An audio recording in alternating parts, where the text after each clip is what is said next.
Guys, ngayong araw tuturuan natin si Mika, yung pamangkin ko mag-drive. So, ito yung gagamitin natin, yung Mirage. Para masanay siya na medyo mahaba yung sasakyan. Kasi kung ito, maiksi lang to guys. Kaya ito yung gagamitin natin. Up, dadamis. Yan. Reno, dadan. Okay. Up, kurbada yan ha. Yan.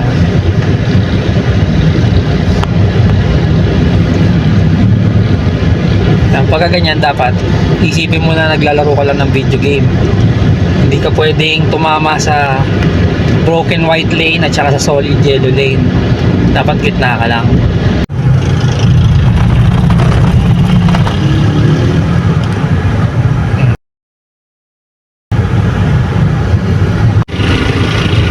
Tumitingin ka ba side mirror mo? Oo, yung likod lang hindi. Hindi ko na makita eh. Okay, ganyan talaga. Huwag ka masyado magmadali. Kahit umulan, okay lang yan. Oh, Reno. Hindi, challenge ko. Ha? Challenge ko. Challenge.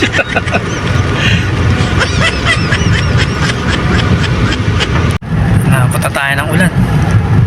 Hindi ka ba nalilito sa side sa wiper mo? Hindi, parang wala akong white eh. Hindi pa yan. Pagka inabot ka ng ulan tapos sa gabi ka nagdadrive, yun na mas mahirap. Ha? Ikaw? Sa mga estudyante ko yan guys, tingnan nyo. Halos lahat sa pamilya namin ako nagturo magmaneho. Pwede na! Ayan, paunahin mo na. Okay. Okay. Nakapot na kami ng ulan guys. Ayan o. Tapos ano, tinulungan ka niya. Hindi, sinapin niyo lang dun sa kakilala niya. Tsaka yung last meal ko, alam na yun. Ayan, nakabalik na nga kami. Safe and sound. Ang galos. Walang galos yung sasakyan.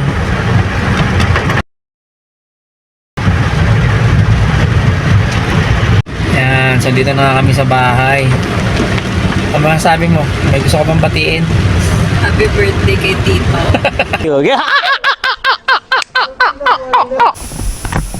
Ayan, so pauwi na nga tayo guys. Ito kay Papa to. Ayan, dami nakakumot. So itong dalawa, dito lang palagi yan. Kasi alam nyo naman na may sakit sa airpods. Hindi sila pwede mawala ng sasakyan dito. Meron silang gagamitin. Yun ang isang dahilan kung ba't kumuha ako ng isa pang sasakyan. Kasi yun nga, ako naman ang walang gagamitin syempre. Pagka ano, si Draco, yun, hindi nila mahiram sa akin yun. Kasi alam nyo naman, ako lang dito sa amin ng medyo makalumang tao, marunong mag-drive ng manual na sasakyan. So lahat kasi ng driver na sa amin yan, sila Mika, Utol, yan, marunong sila pero automatic ang kaya nilang dalhin.